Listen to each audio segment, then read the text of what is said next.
Hi, welcome back. This is Clemmy Jewel with Real Talk TV. Today I'm going to elaborate on abuse. In my first episode, I gave you a little bit about what I went through, but not a lot. So today I will elaborate more on what I went through in abuse. Before I start that though, I want to ask you guys something. Do you really know what the definition of abuse is and the types of abuse it is out there? So abuse means treating someone with violence, disrespect, cruelty, harm, or with force. So I've been through them all. You have mental abuse, you have physical abuse, you have psychological abuse. It's all type of abuse out there. Even if you're not getting hit, if somebody is verbally abusing you, that's still abuse.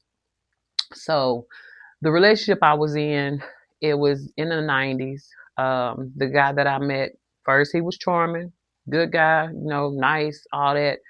Then probably a month into the relationship, everything went dark.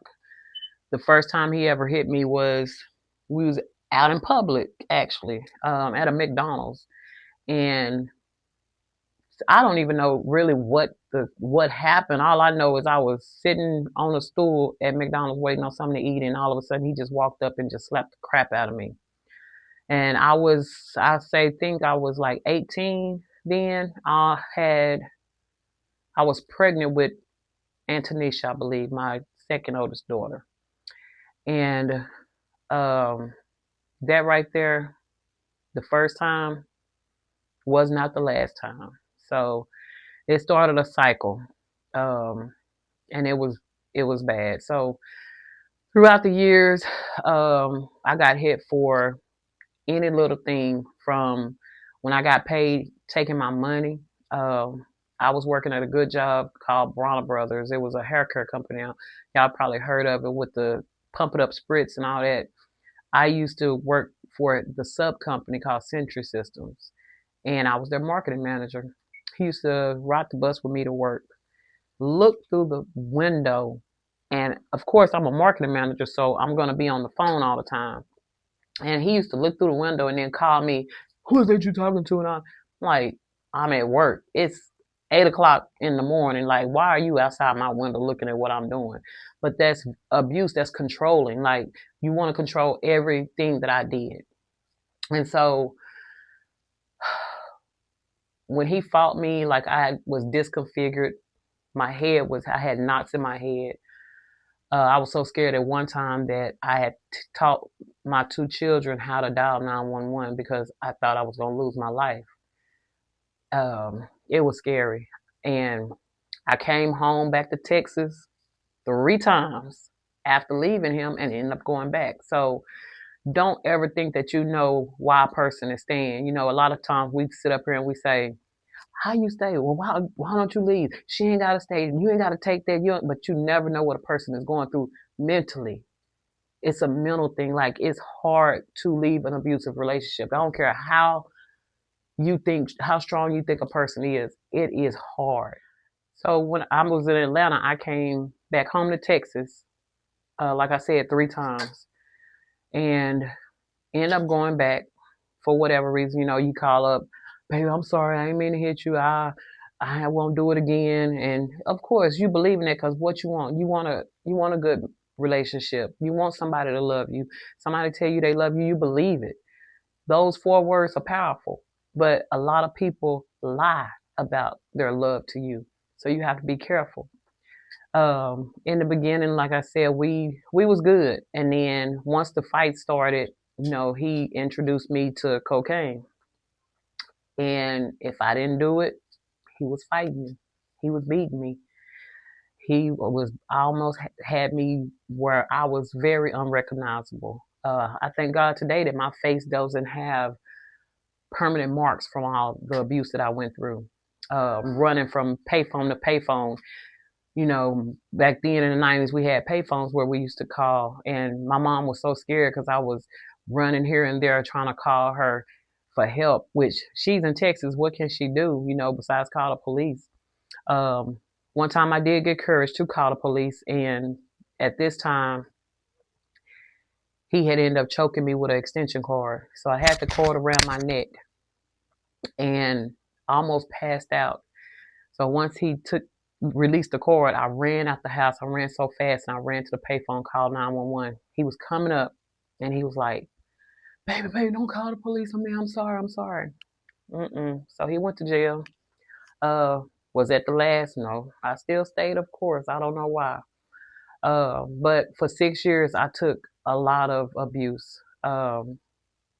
Statistics show that intimate partner violence is the leading cause of homicide for women in the United States. And it's sad because we should have more awareness about the physical abuse that we go through. Now, I don't want to say that it's all women that get abused, because some men do get abused as well. Um, and we just have to bring the awareness to everybody that goes through this. Did y'all know that 75% of women are murdered during the process of trying to leave an abusive spouse or abusive person? Um, Everybody would probably wonder, how did you leave? How was you able to get out of that abuse without being tragically murdered myself? Um, and I asked myself today that question, but I think it's by the power of God that He gave me the strength to walk away. Um, it was hard because I was so young, didn't know much about life back then, but I knew that that relationship wasn't right. It was toxic. And if I hadn't left, I probably would have been dead. Um, Even just having my kids watch me go through that abuse. And like today, they probably don't remember all that. But, you know, I think that kind of starts a cycle. When I was young, my mom and dad used to fight. Now, I'm not going to say that he was abusive, because I don't know. I just remember them fighting because I remember my mom fighting. So did it start a cycle with me? Maybe so. I don't know. We don't know why we go through those abusive, why are men abusive, or why women are abusive, or why we allow people to abuse us. There, to me, it's not an answer for that, because I don't know why. Maybe was it because I lacked father figure in my life, and I was looking for love in a man? I don't know. I can't say that. A lot of people think they do know, even psychologists think they know why people go through what they go through, but you don't. You would never know that, because different circumstances are for different people. But we need to bring awareness to this situation that goes on every single day. If you are my friend on Facebook, I've shared a story from my cousin of a lady who's had her face dismembered on Facebook. Ladies, that's not love. Love don't look like that. Love don't hurt like that. And if a man tell you he loves you but beats you, he don't love you. He only loves himself. He loves no one. And I look at the same simple fact too, that if a man disrespect their mother and don't care about how they talk to her or what they say to her, they definitely not gonna love you. So I look at that. My last relationship didn't work like that either. He disrespected his mom all the time. So I knew you didn't love me either. So things like that, when a man acts like that, get away from him. Get far away from him. Because anybody that disrespects the person that gave them life, they will never respect you.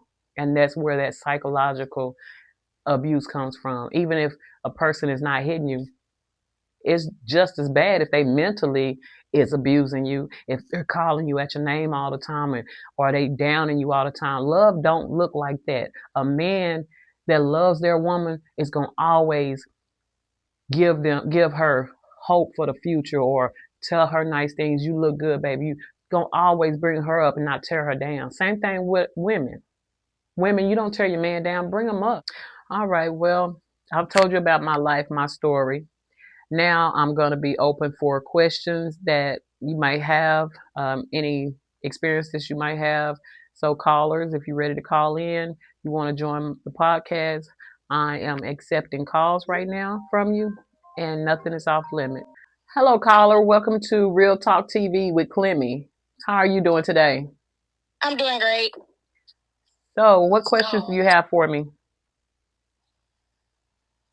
What are signs or red flags to look for in a abusive relationship, or better yet, to consider an abusive relationship? I think some of the signs are being controlling.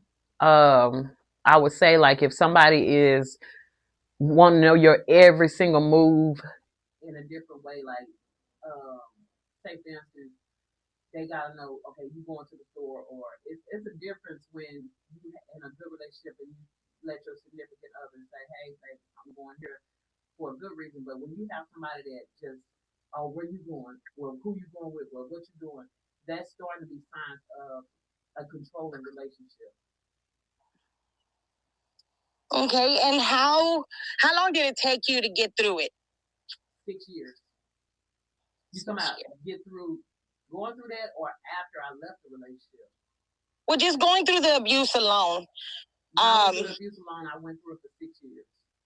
6 years.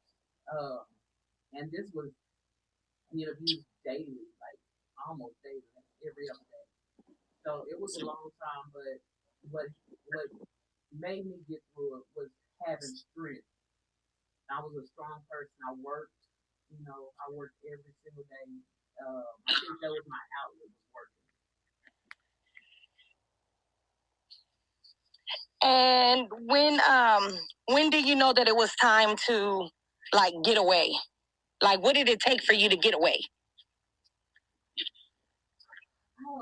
I think when I woke up, I looked at my kids and I was like, I cannot continue to do this. And I just felt like if I had stayed, I was going to be dead. I was in a state of mind then. I picked up strength. Like I said, I prayed. I asked God to help me. And I just got the strength to tell him I was done. One day I just said I was done. I left. I got a hotel, one of those extended stay hotels. And I never looked back. I never looked back.